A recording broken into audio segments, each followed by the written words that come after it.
All right, guys, welcome on in. Week 7 college fantasy football is here. Actually, when I was updating the website this week, I kind of had to take a double take here at the end of the week here, getting all these rankings up and getting some of the material up on the site and realizing that we're already in week 7. And I know I said last week, week 6 we had kind of hit the halfway point in the season. For many of you all, halfway point in the regular season. Here we are in week 7 now, and we've kind of turned the corner.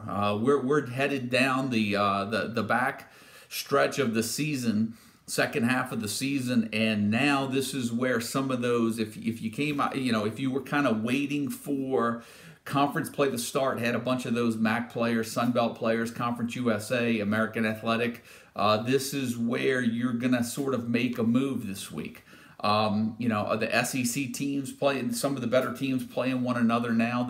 How Drew Lock busted out earlier in the year, and I think he's gone a couple of games without a touchdown now. So things are starting to settle down now. Some of those, the pack is starting to come together, and for you guys that are actually ahead of the pack, now is the time to sort of check out that in-season schedule. Make your moves. Get some trades together. Check out the future schedule. See what the players look like down the stretch when if you feel like you've got a playoff position. And for some of you guys, you may need to make a move to get in position to get there. So a lot of strategy, I think, to play out now. I think the first 3 to 4 weeks of the college football season is sort of when you hit the waiver wire and when you sort of give your team a facelift, a makeover, so to speak, and really prepare yourself for the run in the middle of the season. And now that we're 7 weeks into the season, 6-7 weeks now into the season, the waiver wire isn't as deep as it used to be. Maybe 1 or 2 names surface every week and everybody's going after the same player. The first 4 to 5 weeks you spent hitting the waiver wire. The next 4 to 5 weeks you're going to put yourself in position by maybe working some trades. And then actually at the end is when you need to kind of get a little bit lucky and maybe grab a name or two of guys that have come available late. Maybe you've had some teams in your league that have kind of fallen off from being too active, and that's where you scoop up the 1 or 2 players that can make a difference for you down the playoff run. So as we get started, we're going to do as we always do. We're going to get into the weekly schedule. I'm going to go ahead and do my start bench. Last week we actually got through it a lot faster. As we get deeper into the season, we kind of have an idea now of what to expect every week. So I think everything's going to be sort of obvious as we go through some of these games, but there are a few names here or there that I think, for some of you guys, I fielded a lot of emails this week. And there's a lot of tough decisions out there, particularly for guys that maybe are moving on to a second quarterback that have Kyler Murray onto a bye. So definitely a lot of tough decisions out there. I did receive a lot of emails today, and I'll mention this about Sean Robinson at TCU and Jet Duffy over at Texas Tech. And, my concern was, the turnover issue with Robinson. I don't think he was a real definite play. I don't think Duffy, you just stick him in there because he's the Texas Tech quarterback, and lo and behold, I look over and it's a 7-3 halftime game. So, I wasn't all in on those guys just because of what we've seen so far, and just because Duffy is the quarterback at Tech doesn't necessarily make him a good play. Now, it is college football, second half to go. College football is definitely a tale of 2 different halves, but right now, you're kind of chasing points right now if you've got one of those 2 guys. Before we get into the game, I'm going to go ahead and touch on the CFF site Total Points League. We had over 100 people signed up for that league. We are now 6 weeks into the season. The top 4 has sort of stayed pretty consistent. Trojans has been leading the league since the beginning of the season. I think he broke out with a 500-point week at the beginning of the year. He's actually holding on. He looks like he's got less than about a 60-point lead. So Fighting Gamecock is sitting there at second. Team Razor Eaters is third, and I have kept my spot in the 4th position. I'm at 23.42. First place is at 24.32. So you've got about 100 points separating 1 through 4, and then after that, it sort of gets to maybe about a 200-point lead. But there are still about 35 guys within 350 to 400 points at that top spot. Still doable.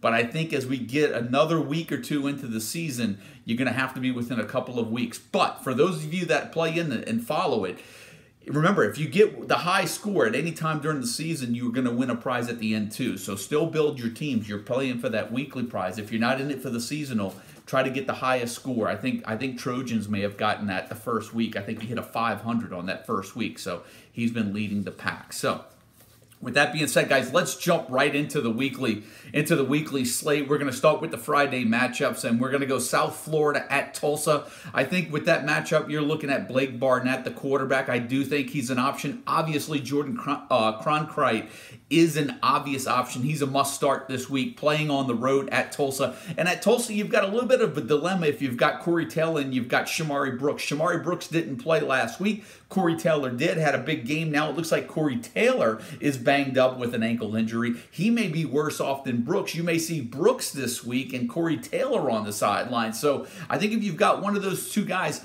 we've got to monitor that situation tomorrow. Hopefully we get some news and a little bit of clarity throughout the day as we go closer to that 6 o'clock kickoff. But for you fantasy owners that have Brooks and have Taylor, it may look like a role reversal from what we saw last week where Taylor played, Brooks didn't. We may get Brooks this week and Taylor on the sideline. So we'll have to follow that throughout the day. Air Force playing on the road at San Diego State. And I think Air Force, I don't know about Donald Hammond, the quarterback, if he gets to start at San Diego State. I think last week, obviously a different matchup for Air Force altogether. Hammond had 3 rushing touchdowns, 60 yards on 19 rushing attempts. But especially going against that San Diego State defense. But at San Diego State, you have to get Chase Jasmine in your lineup. It's like having Juwan Washington. Washington went down. Hopefully, Washington's owners were able to get Jasmine. If not, for those owners that do have Jasmine, you need to ride him out for as long as he is going to be the starter at San Diego State until Washington comes back, if he ever does come back. But Chase Jasmine, definitely a must start. Arizona playing the late game on the road at Utah. With Utah, I think you're looking at Moss and Huntley. I think those are the two guys right now. Moss is definitely a start. Huntley should be given consideration. 2-quarterback league, or maybe if you're in a Power 5 league, given your options on the bench. And over at Arizona, last week, Khalil Tate rushed for 40 yards. That was his season high all season long. Guys, I looked at the numbers this week. I just don't know how Arizona gets it done at Utah. And I have to say, if you've got Khalil Tate, you've got to be in a real pinch to put him in on the road this week at Utah. Minnesota playing on the road at Ohio State as we get into the Saturday games. I think if you've got Ibrahim, the running back at Minnesota, I don't know if you actually play him this week. I think you have to be thin at the running back spot. But when you look at Ohio State, it looks like we're getting Haskins, we're getting Dobbins, and even Paris Campbell at wide receiver. Those 3 guys have really established themselves. For a little while, it looked like it was sort of spreading the wealth at receiver for Ohio State, but Campbell has emerged definitely as the top option at receiver. And I think if you've got any of those 3 guys, they're must-starts this week at home against Minnesota. Florida going on the road to play at Vanderbilt. Florida last week with an impressive win at home against LSU. A little bit of a trap game this weekend with the games that Florida have coming up. I think they may have Georgia next. And they still have Kentucky, I think, on the road yet. This could be a trap game for Florida. I don't know. I think they're going to ride the defense and the running game out, though. I think LaMichael Pirine could be a solid start this weekend if you need him. At running back and over with Vanderbilt, Kalijah Lipscomb has been on fire this year, but, I had a lot of hesitation on starting him last week against Georgia. I think I have a hesitation. I would hesitate to start, I don't want to start him this week, even at home, even against a Florida defense. I just don't have a lot of confidence in that Vanderbilt offense, even at home against Florida.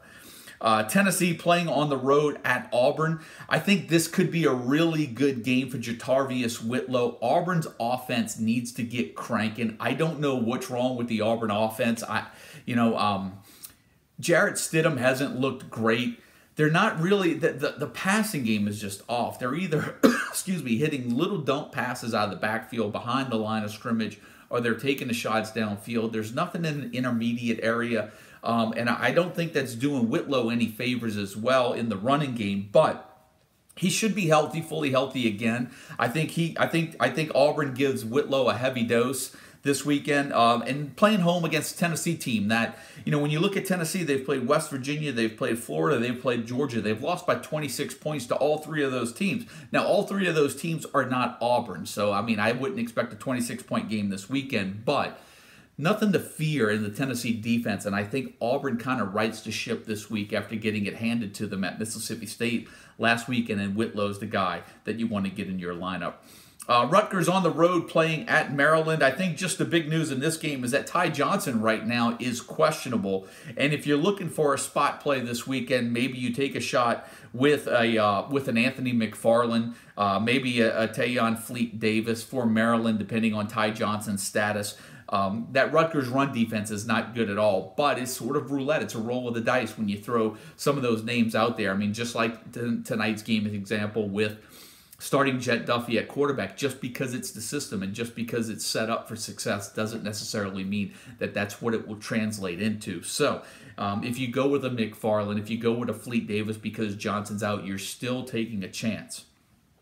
Iowa playing on the road at Indiana, and you know what? I don't know if this is as scary a game as I might have thought it would have been on paper 3 weeks ago if you have the Indiana offense. I do think that Ramsey is definitely worth a look in this game. I do think Scott is, you do go ahead and roll with him at running back, even though they're playing Iowa. It is a home game. And I even think you could take a shot with maybe a Westbrook or a Harris, depending on your league format, if you need a guy at receiver in a deep Power 5 league, maybe even a deep FBS league at a flex spot. And over at Iowa, I think for me, the Iowa situation is this. We're going into the matchup on the road at Indiana, which is a really good matchup for the Iowa offense, but the running backs hurt. You've got Font, the tight end, that's going to be hurt. So whether you've got Kelly Martin and Font, I think those are question marks right now. I would say Kelly Martin's more of a question mark than Font. I just think Font's snaps are getting limited. That's what it seems to be. Hawkinson's obviously going to be the play at tight end. And I do think Nate Stanley has been a sneaky option for quarterbacks this year, particularly in Power 5 leagues. When you look at Stanley's numbers and you compare him to guys like I mentioned, Jarrett Stidham, he's having a much better year than somebody like that, and Stanley could be a sneaky play for you guys in those Power 5 only, maybe conference-specific leagues that do need an option at quarterback where maybe Stanley's available because traditionally Iowa's been a run-heavy team. You could take a shot with him. Nebraska playing on the road at Northwestern, and I think with Nebraska, you've got Martinez, you've got Spielman, you've got Morgan. Other than that, I'm staying away, even with Ozigbo at running back right now. Those are the three guys for Nebraska that I would be looking at. At Northwestern, we thought that it was going to be Moten at running back, but it looks to me that it could be the converted receiver Solomon Volt. And Drake Anderson got carries too. I think it was Moten that didn't even get a carry last week in the game against Michigan State and had one reception. So right now, I think for me, the running game for Northwestern is a little bit of hold right now. You kind of look at a Cameron Green right now, and maybe Clayton Thorson has a decent game this weekend against Nebraska, but this isn't a game that really I get excited from a fantasy perspective right now, particularly on the Northwestern side. Even though I think Northwestern is going to win the game, Nebraska may have the more clear-cut fantasy value. Oklahoma State playing on the road at Kansas State, and I think right now Taylor Cornelius, I think he's a start this week. You've got Justice Hill, he's going to be a start. You've got Tylan Wallace, I think he's a start. Now Tyron Johnson is an option. You've also, when you look at this game as well, you've got, when I look at Kansas State, you've got Alex Barnes, the running back. Oklahoma State's defense has not been that great this year. I think Barnes is a legit option this weekend, fantasy-wise, coming off of a big week. And I think you've got to take a look at Isaiah Zuber as well. Oklahoma defense just hasn't impressed me. They haven't been that good. And if there's a week where maybe Zuber and Barnes put it together, maybe it's this week against Oklahoma State. Akron playing on the road at Buffalo this week. Nothing for Akron really excites me from a fantasy perspective. I think you've got Tyree Jackson, the quarterback of Buffalo, which is an option. You've got Marks, the running back for Buffalo, who is an option, but he has a question mark by his name. Anthony Johnson continues to have a question mark by his name, which makes KJ Osborne obviously a better option And so with a couple of question marks right there, guys. Be careful. You got Jarrett Patterson, the other freshman running back for Buffalo. He is in play if Marks sits. I would even say he's in play if Marks plays as well, because they both carried the load last week. But I think right now, question marks around that Buffalo offense. But if you do have an opportunity to start Tyree Jackson, because you have to, you can get him in there.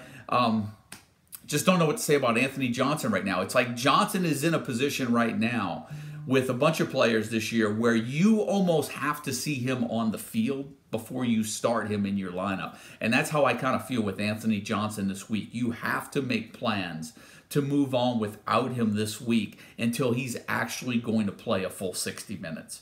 Duke on the road playing at Georgia Tech, and for me, there's only 3 fantasy options in this game. I think Daniel Jones, the quarterback at Duke, Taquan Marshall, Georgia Tech, and Jordan Mason, the running back at Georgia Tech. But quite honestly, I think this is going to be a low-scoring game. I'll be surprised if there's a lot of points in this game, and I think if you have options elsewhere, you look on. Louisville playing on the road at Boston College. Is Juwan Pass an option at quarterback? I'm still not ready to say yes yet. Over at Boston College, what is going on with A.J. Dillon? It looks like he'll be a game-time decision as well. A lot of you guys out there that picked up Ben Glines, the wide receiver that's playing running back now, if you play in a league format where you can continue to use him at receiver, you obviously do not want A.J. Dillon to start.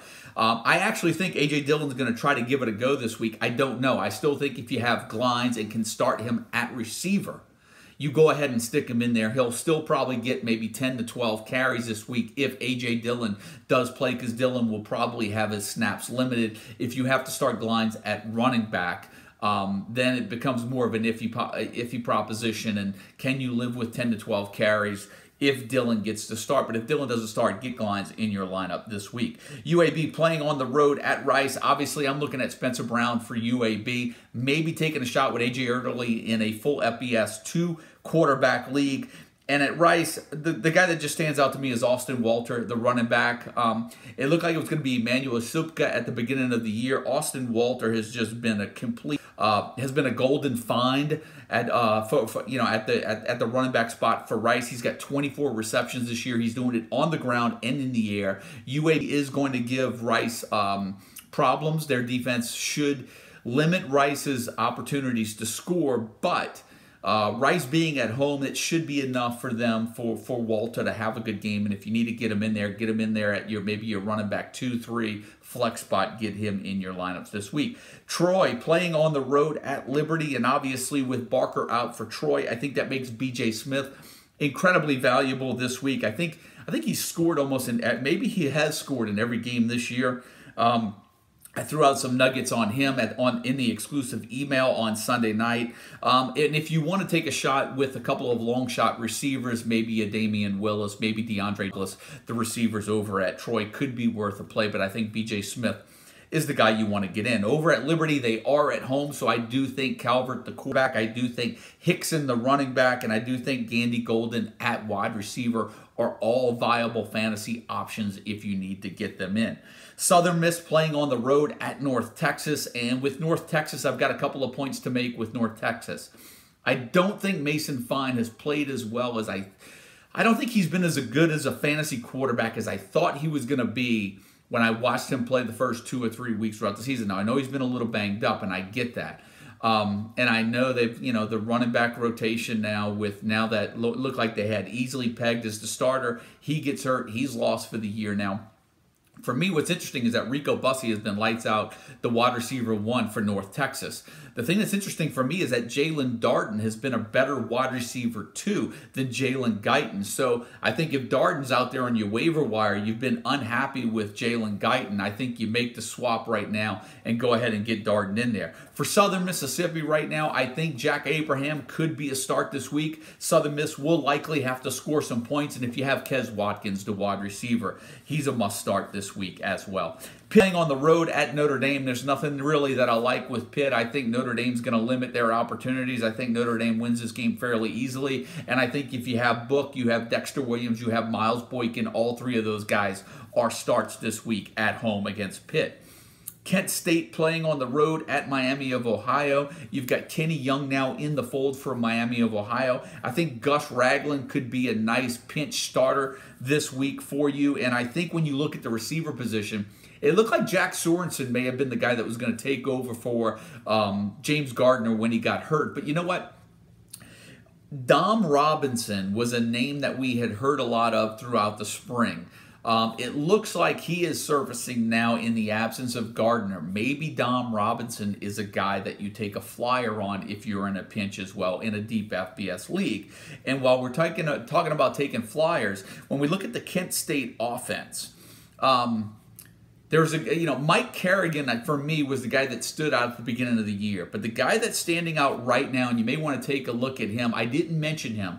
If you're watching the show and you get the exclusive email, I don't think I put anything in on him. I found him later in the week doing a little bit more research, but Isaiah McCoy, the wide receiver from Kent State, he's got 18 receptions for 186 yards and a touchdown over the last 2 games. They're playing at Miami of Ohio. Miami of Ohio's defense isn't great. If you're looking for a long shot receiver this week, sleeper receiver, deep FBS league, give Isaiah McCoy a look up on your waiver wire and see if he's available.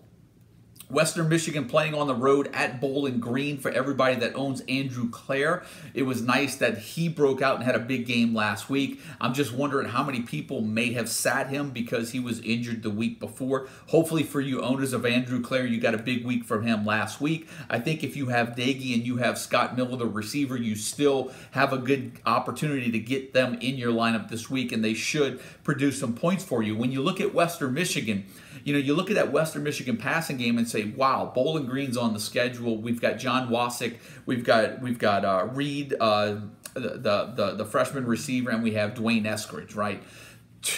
All 3 of those guys have a really good opportunity to have a good fantasy matchup. But here's what I'll say.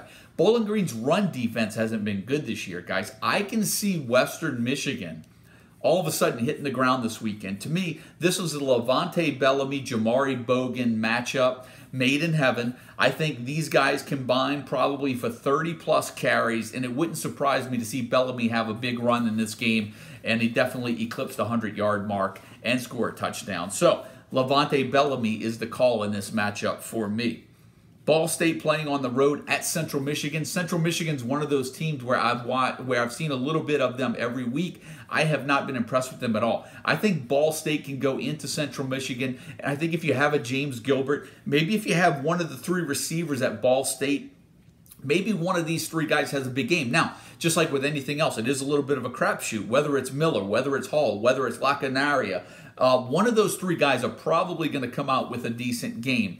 But for me, I think James Gilbert is the guy in this matchup that you get in your lineup. Georgia playing on the road at LSU. This is one of those games where I think we're just going to sit back and watch. Hard to get anybody in the lineup this week in an active spot, unless you play in a Power 5 only, in an SEC only conference-specific league. You go with Swift. Maybe you get Brissett in there. Maybe you give Ridley. Maybe you give Hardman a shot. But I think other than those 4 guys, I'm not really excited unless you have a kicker. Maybe if you play in a full FBS league and you need an option this week other than maybe at flex where maybe you would go with Brissett at home. Maybe you take a shot at DeAndre Swift. The kickers, for me, are the best fantasy options in this matchup in a full FBS league. Washington playing at Oregon this week.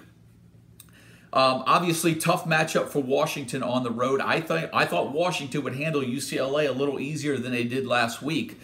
For me, the Pac-12's not looking too great. I thought Stanford would be better. I thought Washington would be better. For me, I actually think Arizona State has been the surprise. For me, I thought they were going to be a dumpster fire, and for me, they've actually been put together. Colorado looks like the team to beat as well in the Pac-12. I mean, we haven't seen anything from USC as well, but I think when you look at Washington, it's Myles Gaskin, right? We say it every week. He has been a model of consistency in his 4 years at Washington, and he is definitely a must-start. When you look at Oregon, I think you have to consider Justin Herbert. I think you have to look at your options at quarterback. I think Dillon Mitchell is an option at receiver, particularly in PPR leagues. He hasn't been great at finding the end zone, but if you're in a PPR league, you definitely want to look at Mitchell. For me, the question mark is CJ Verdell.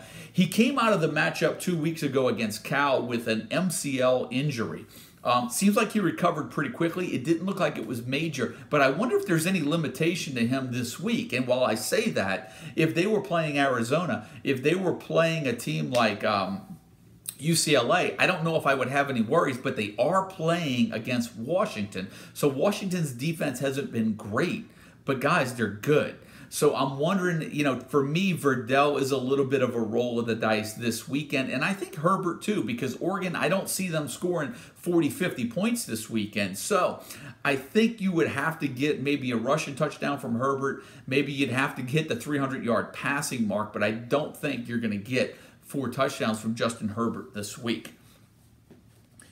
And then Michigan State playing at Penn State. And this is a real interesting matchup for me again because Brian Lewerke from Michigan State hasn't been that good. I think if there's a fantasy option on the Michigan State side, it's Felton Davis. I think Felton Davis is the guy you get in your lineup because I think Michigan State's going to have to score some points. But for me, what's interesting is the Penn State offense. They are going against the _1 run defense in the entire college football. I mean, Michigan State's run defense has been the best by far, and they've played some good teams, guys. So, I mean, they played Arizona State and held Eno Benjamin down. So they have played some good teams.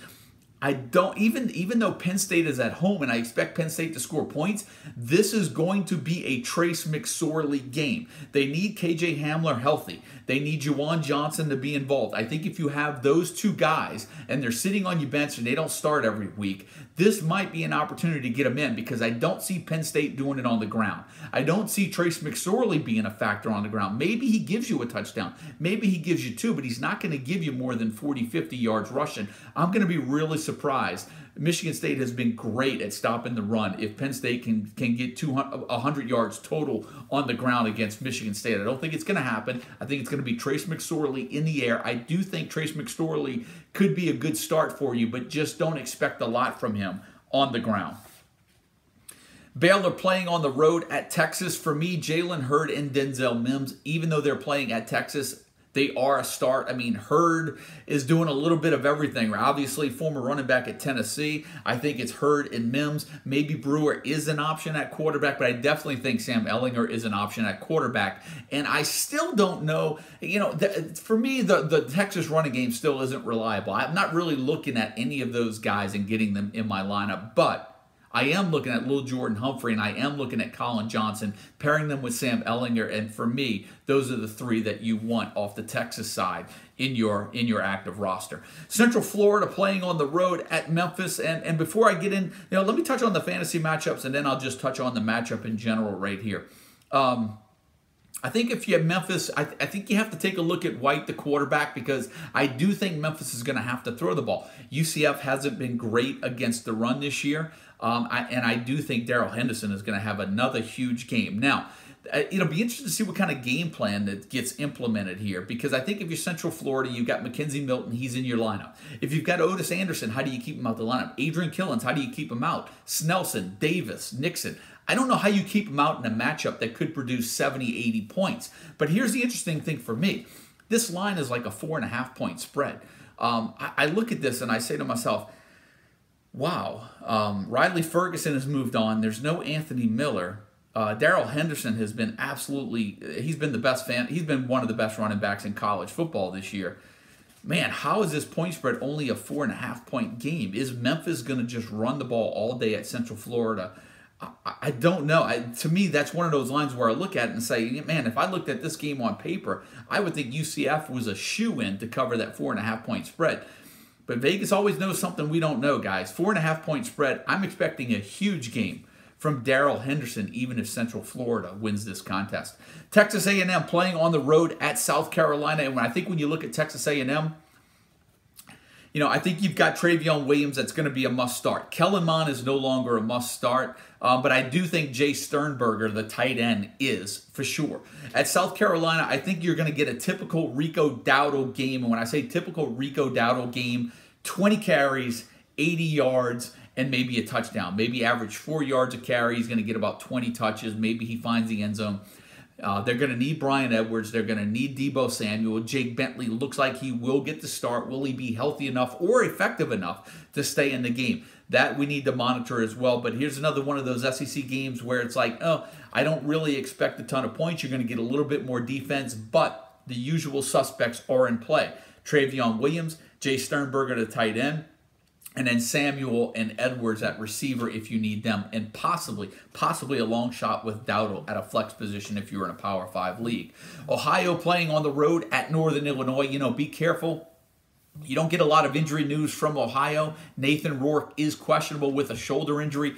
I happen to think that Nathan Rourke is going to play, but guys, when players are questionable, you have to sometimes move to your next best option, because the last thing you can afford to do now, 7 weeks into the season, is to take a blank at the quarterback position if you have an option of somebody that can give you just 75% of what Rourke can give you on a weekly basis. And at Northern Illinois, I think you take a chance. You could take a chance with Marcus Child, as Ohio's defense hasn't been that good. Trey Harbison, the running back, could be worth a shot on your roster, as well as maybe a running back 2, 3 in flex. And then if you're looking for a deep option at receiver, maybe DJ Brown, the Northern Illinois wide receiver. Temple playing on the road at Navy for me. Obviously, Raquel Armstead is a must start. And I think when you look at Navy, Malcolm Perry is going to be the starter. When you look at Malcolm Perry's game stats, his game log, the last 2 games have been horrible. The 3 games before that, he was outstanding. Or the 2 games before that, incredible. Do you start Malcolm Perry? That's the question this week. And here's my thing. I think you have to roll the dice. If you've kept Malcolm Perry through what he just gave you after those 2 games, I think this is the week you have to get him in there. If he doesn't do well this week, not only may he not be on your roster, not only may he not start for you next week, he may not even be the Navy starting quarterback. So this is what I'll tell you. Don't cut ties with Malcolm Perry yet, because we may see Malcolm Perry in a running back role similar to what we did last year if something were to happen and they move him out of that quarterback spot and Zach Abey gets to start, or Lewis at quarterback. So we'll have to monitor that, but I do think you have to take a gamble on Malcolm Perry this week if your options are limited at quarterback. Western Kentucky playing on the road at Charlotte. I think for me, McQuan Dean, the tight end at Western Kentucky, is worth a play. Maybe Benny LeMay, since Charlotte is at home, would be worth an option. Marshall playing on the road at Old Dominion, and Old Dominion running back situation very similar to Tulsa. At the beginning of the year, Jeremy Cox came out at the beginning of the year a little banged up, and Keyshawn Strong had a decent game. Then Keyshawn Strong got hurt. All of a sudden, Jeremy Cox came back in the fold, 20-plus carries, 2 consecutive games. Then Keyshawn Strong has 4 touchdowns last week, and all of a sudden, everybody's looking back to get him again. Well, now Keyshawn Strong is questionable with a hamstring injury going into this week, and I'm wondering if now it's Jeremy Cox's turn. So, man, headache upon headache upon headache this year. It just seems like there's nothing that is etched in stone on a weekly basis other than Darrell Henderson and Devin Singletary. So, headaches with at Old Dominion. And when you look at Marshall, you've got Tyree Brady, the wide receiver there. Well, guess what? Isaiah Green gets hurt. Alex Thompson, the graduate transfer from Wagner, who we've been waiting for, who had all the hype in the preseason about him coming over to Marshall and playing in that new system, hadn't seen him all year. He comes into the fold last week, and the Marshall offense just didn't seem to be the same, especially in the passing game. And what's interesting is that a guy that I loved at the beginning of the year, Tyler King, he was a guy that I thought could have a huge year. Got most of the carries now with Keon Davis hurt, and he had a huge game last week. So it would be interesting to see if Thompson comes around in the passing game and how that affects Tyree Brady, or do they continue to ride the hot hand with Tyler King at running back? So we'll definitely have to monitor that coming out of week 7, going into week 8. But for those of you with Tyree Brady at wide receiver, I do think he is worth a start this week. I do like the system. I think he still had 6 catches last week. He just didn't roll up the yardage. And if I had Tyree Brady, and I own Tyree Brady, I would still be looking at trying to get him in the roster this week playing at Old Dominion. At Old Dominion, you've got 2 starters, 2 viable options at receiver, right? You've got Travis Fulham and you've got Jonathan Duhart. Especially Duhart, get him in your lineups this week. San Jose State playing at home against Army. I think if you got Kelvin Hopkins, the Army quarterback, he may be worth a long shot. I think maybe if you have Oliver, the tight end at San Jose State, he's a guy that you're going to start. But other than that, there's not a lot of fantasy options for me in that particular matchup. Purdue playing on the road at Illinois, and I think if you have Blau, the quarterback, you go ahead and get him in this week, even though they're on the road at Illinois. I think Rondale Moore gets on track this week as well, and he could have a big game. Maybe DJ Knox, if you need a running back and you need to take a flyer because of a bye week or an injury, maybe he's somebody you put in the lineup. And over at Illinois, A.J. Bush returned. And with A.J. Bush, you are going to get he's going to run the ball, be more effective runner than a passer, but I do expect Illinois to get some things done on the ground between using A.J. Bush, between using Reggie Corbin and Mike Epstein. I think those three guys will find a way to score some points against Purdue, will find a way to keep them in the game against Purdue. But I think when you've got three guys like that, I don't know who's going to dominate the offense. I see them spreading it around, and I can see all three of those guys maybe finishing somewhere between 10 and 16 fantasy points this week at home against Purdue. Colorado State playing at home against New Mexico, and I think with New Mexico, look, I mean, you've got, was it Jones, the quarterback for New Mexico, right? He's got 4 passing touchdowns in consecutive weeks, playing on the road at Colorado State, who surrendered a 28-0 lead on the road to San Jose State last weekend, actually fell behind 30-28 to only come back and win the game at the end.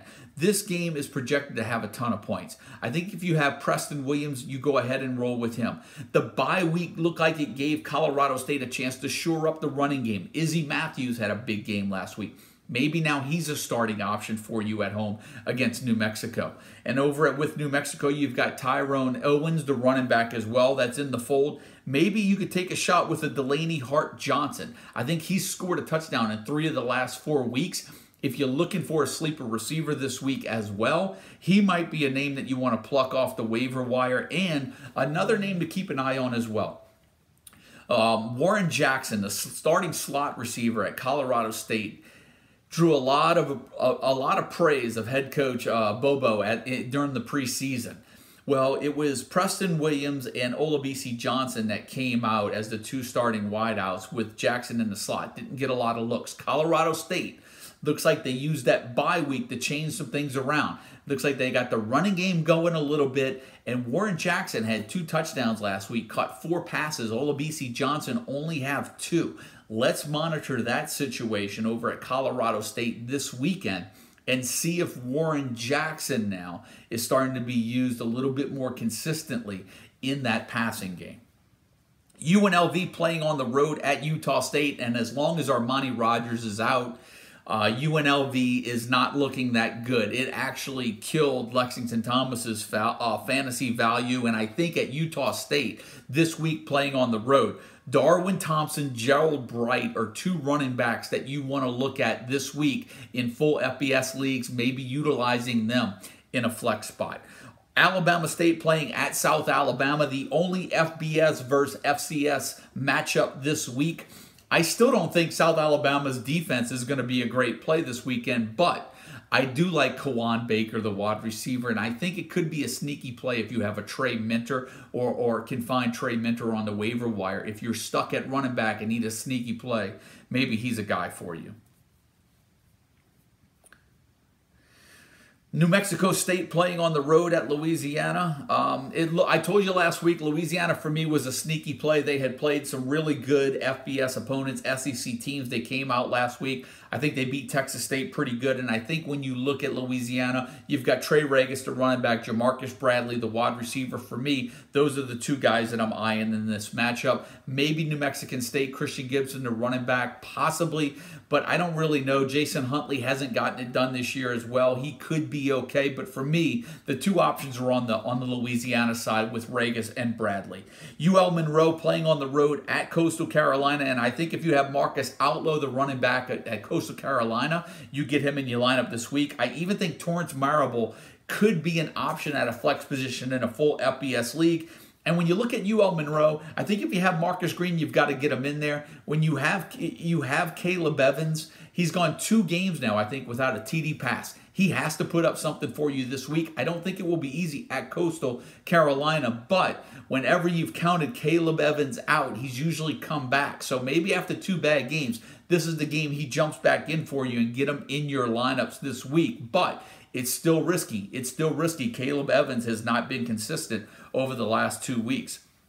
And speaking about not being consistent over the last 2 weeks, Drew Lock, I don't think he's thrown a touchdown pass over the last 2 weeks as well. Missouri now playing at Alabama. And here's an interesting take with Alabama. I said this a few weeks ago. They're spreading the ball around. They've got Judy. They've got Ruggs. They've got Irv Smith, the tight end. They're giving the running backs 3 to 5, 7, 8 carries a week. You've got, I think I mentioned Ruggs as well.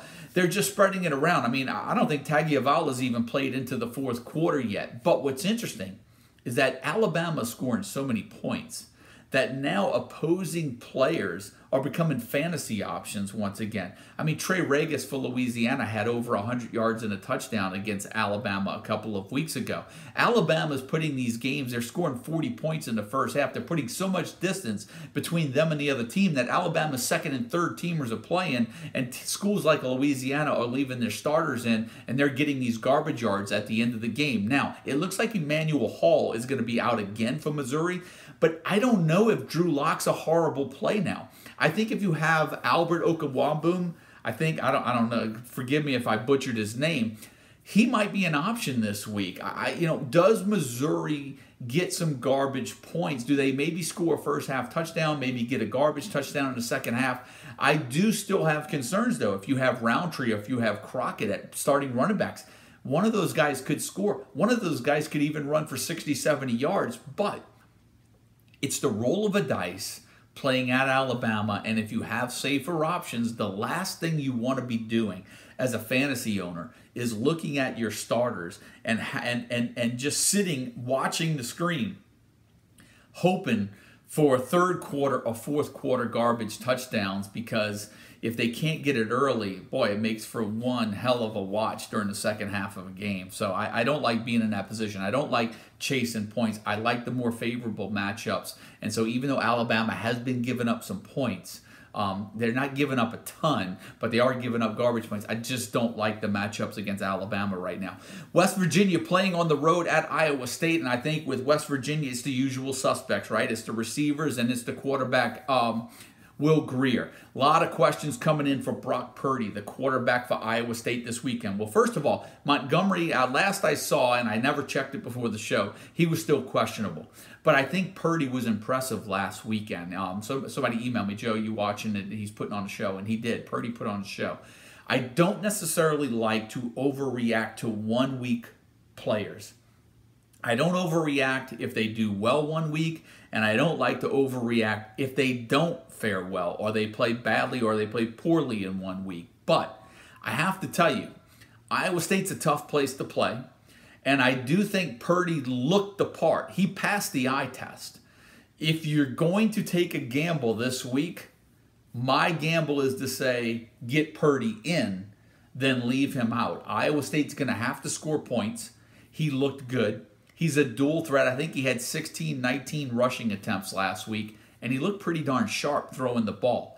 Iowa State's going to have to score points this week. He could be in your lineup this week, and I think you can take a chance on Purdy this week at home against West Virginia.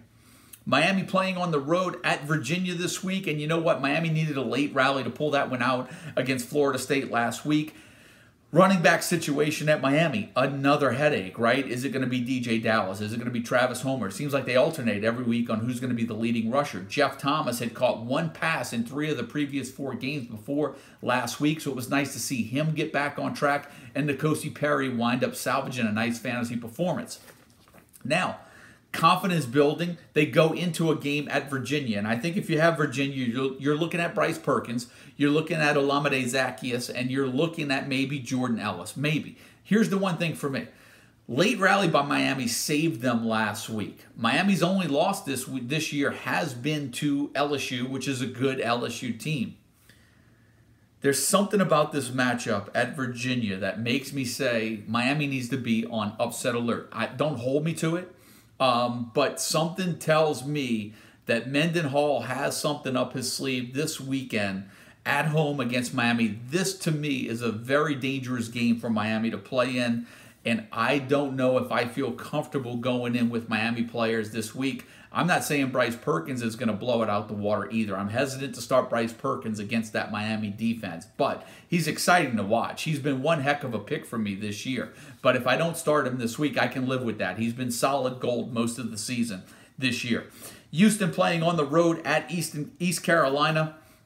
And for me, it's all about De'Ara King. It's all about Marquez Stevenson. And it's all about getting Keith Corbin in your lineup if you have Houston players. Trevon Brown and that passing game for East Carolina has not been anywhere close where we thought it was going to be. I think Trevon Brown is still a possible starter as a wide receiver 2 or 3 or even a flex spot. But anybody else for East Carolina, I'm not looking at. North Carolina playing at home against Virginia Tech.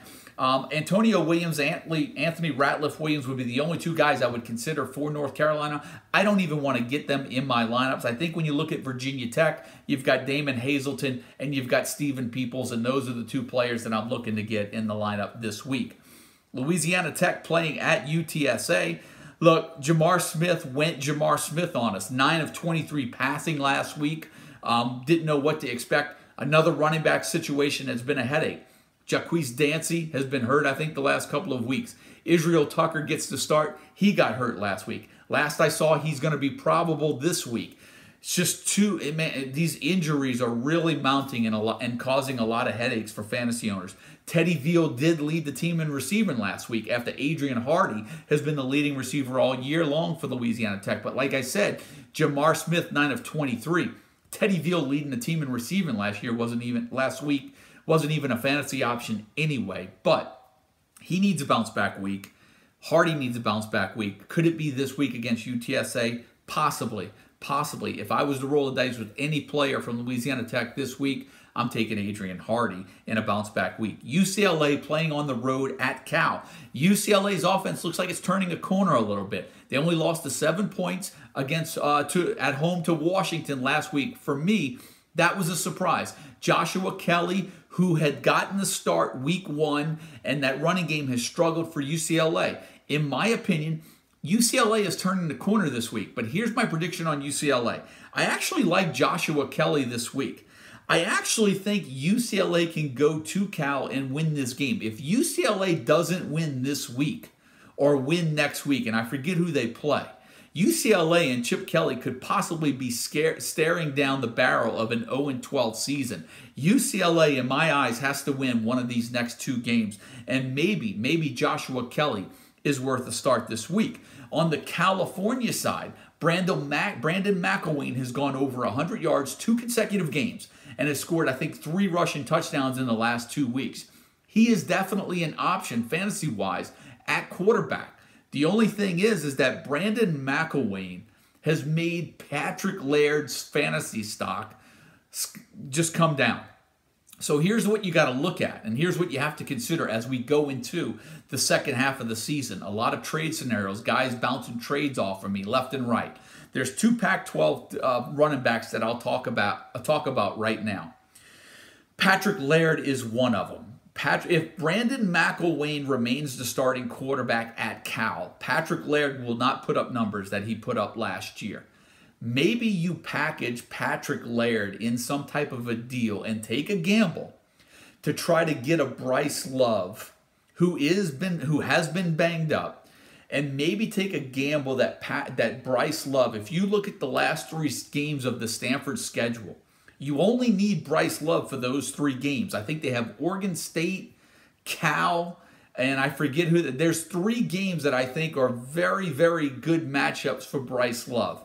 If you can get Bryce Love for the end of the season, or if you have him and are contemplating trading him, check out the schedule at the end of the year. I think the Stanford schedule will talk you into holding on to Bryce Love. If he's healthy, maybe those are the 3 games where he has his 200-yard games and helps you win, or it helps you get to a fantasy championship game. So give second thought. Check out the schedule on Bryce Love before you get rid of him.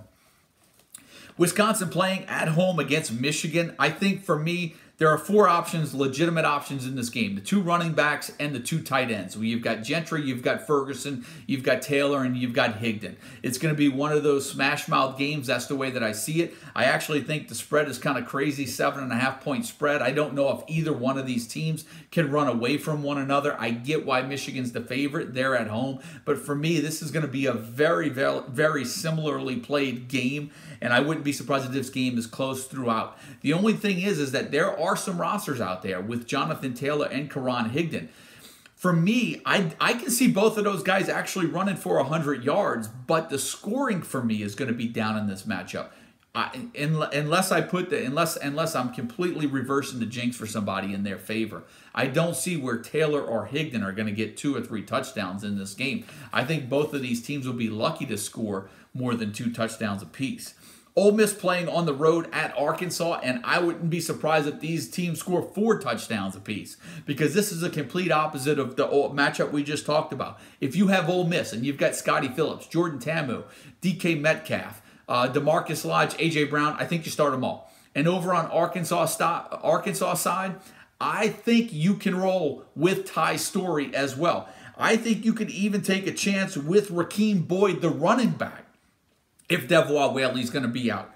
Maybe from a wide receiver spot. Okay, you're telling me Ty Storey is a start. Who can I throw in with Ty Storey? Who is he going to throw the ball to? And here's what I'll tell you. I'm not sure. I don't know if it's worth a risk right now. I think it may be worth more of a risk to get Storey in there, see if he can give you yards on the ground, maybe punch one in on the ground, give you a couple of passing touchdowns, maybe throw for 300 yards in this offense. But if there's one guy you want to give a shot at getting in your lineups this week, it's Cheyenne O'Grady, the tight end at Arkansas. He looks like he was a big part of the game plan last week, and looks like maybe he's the guy that you want to get in there this week.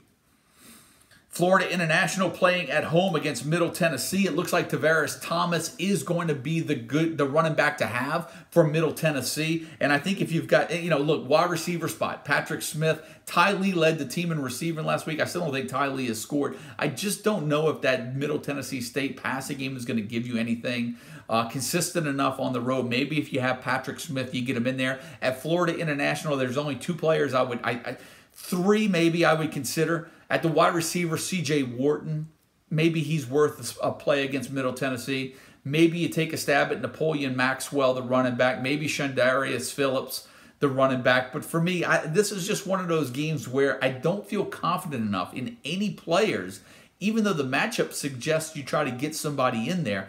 I just don't know. This is one of those matchups where I just don't know who's the guy that's going to have the 30-point game in this matchup. Hawaii playing on the road at BYU, and 2 quarterback notes in this game. It looks like Cole McDonald will return from a foot injury and play in this matchup, and it looks like, I think I heard or was reading before I came on, that it looks like maybe BYU will change quarterbacks. Maybe they will get away from Tanner Mangum. I just don't even know if Squally Canada at this particular point is worth a play. He's been inconsistent as well. Now, Matt Bushman is in the fold at tight end now. The tight end that they were leaning on at the beginning of the year is out for the year. And now Matt Bushman, who I believe caught 49 passes last year and led the team in receiving, for me, needs to be their top receiving option. Maybe he's the guy you get in the lineup. But if Cole McDonald is back, if Cole McDonald does play, Ursua and Boyd are definitely options, and then maybe JoJo Ward is in there as well as a third option, and maybe Faruda, the tight end that he plays running back, but he has tight end eligibility. I think when you have a tight end, a running back that with tight end eligibility, he's a must start every week, and you've got to get him in there no matter who they play. Colorado playing on the road at USC. Obviously, USC is a favorite. Colorado's looking like maybe the second best team in the Pac-12 behind Washington right now. Laviska Shenault is undoubtedly a definite starter. I think you do have to consider Montez and McMillan, the running back. I do think you have to consider them depending on your matchups. Over at USC, I had somebody email me, do I stick Ware in there? Do I stick out Ware? It looks like they're going to ride Ware. Well, you know what? Here's what I'll say. Be careful, because Malapia was the guy that looked like that they were going to ride 3 weeks ago, and then all of a sudden Ware led the team in rushing. So you've got Ware, you got Malapai, and you've got Carr. And I'm going to tell you right now, I don't feel comfortable going anywhere near the USC receivers right now. I mean, USC running backs. So right now, for me, maybe you take a shot at a Tyler Vaughns and Amon-Ra St. Brown. But for me, this isn't a matchup that I'm really excited about unless I have Colorado players and they're the road team. Laviska Shenault, the top receiver, maybe the top 2, 3, 4, 5 fantasy players this year for 2018 is a must start. Wyoming playing on the road at Fresno State this week. For me, Nico Evans is a must start. He's the running back for Wyoming. You get him in your lineup. I think you get Keyshawn Johnson, the receiver for Fresno State, in your lineups this week. And for me, that may be it. You know, I watched that Fresno-Nevada game last week, and Marcus McMaryion and that Fresno State offense were not impressive. Maybe they will be this week again at home as they clean things up. But for me, the starters in this game are Keyshawn Johnson and Nico Evans. And then finally, Boise State playing at Nevada. And when you look at this lineup, Boise State, their passing game was absolutely shut down at home against San Diego State last week. I think they have a bounce-back week. You have Richardson. You know, whether you have Richardson, maybe you have Modster, maybe this is a week that the Boise State passing game gets back on track. But I do think if you have Alexander Madison, you get him in your lineup. And then if you have Nevada receivers like McLean Mannix or Caleb Fossum, who's been lights out in PPR leagues the last couple of weeks, you get them in your lineups and you hope and pray that Ty Ganji, who did practice this week, actually ends up playing in a home matchup this week at Boise State. So that kind of rounds out the slate for Week 7, guys. We're going to jump right into the start bench this week. I'm going to answer a few of the questions that you guys have sent in the chat as I do the start bench, and we're going to get started, and then we'll call it a week and then kind of keep our fingers crossed and head into Week 8. But the bench list, guys, and I just mentioned his name, but he's at the top of my list this week. Ty Ganji, quarterback Nevada, playing at home against Boise State, and his absence last week against Fresno State greatly affected the offense's ability to move the ball. The Wolfpack were held to 3 points at home in a 21-3 loss to Fresno State. Ganji did return to practice this week, but Nevada hosts a Boise State team that could be looking to take out some frustrations after dropping a home conference game to San Diego State last week. And for me, injury concerns, matchup concerns, is Ty Ganji is a bench for Nevada this week at home against Boise State. Drew Lock, the quarterback Missouri, playing at Alabama. I touched on him earlier in the show. Alabama is currently outscoring its opponents. Get this number, guys. 238-55 in the first half of games this year. And the defense have only given up 4 first-half passing touchdowns through 6 games. Now, the opposing defenses have reached the end zone 8 times in the second half against the Crimson Tide. But like I mentioned early in the show, chasing points late during garbage time is not the way that you want to be watching your fantasy matchups. And for me, that's scary enough to keep Drew Lock on the bench in Week 7. Another quarterback, tomorrow night's matchup, Khalil Tate, quarterback Arizona, playing at Utah. The only game in which Khalil Tate accounted for more than 2 touchdowns was against FCS opponent Southern Utah in Week 3. He hasn't accounted for more than 2 touchdowns in any other game this year. The junior quarterback has totaled only 109 rushing yards through 6 games this year. He's only got 109 rushing yards on the season through 6 games. Last year, he rushed for more than 100 yards in a game 6 times. The 2017 version of Khalil Tate has disappeared. He likely will not reappear Friday night against the nation's 3rd best rushing defense. So not only has Khalil Tate not played well, the matchup just isn't there. And I think Utah definitely takes care of Arizona at home tomorrow night. Miles Sanders, running back, Penn State, playing at home against Michigan State.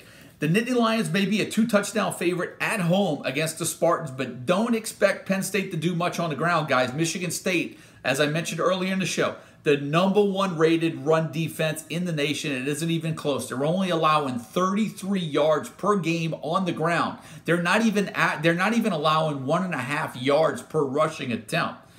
They have not allowed an opponent to rush more than 63 yards in any one game this season. And if Penn State is going to get it done, they're going to get it done through the air. Miles Sanders is a Week 7 bench at home against Michigan State.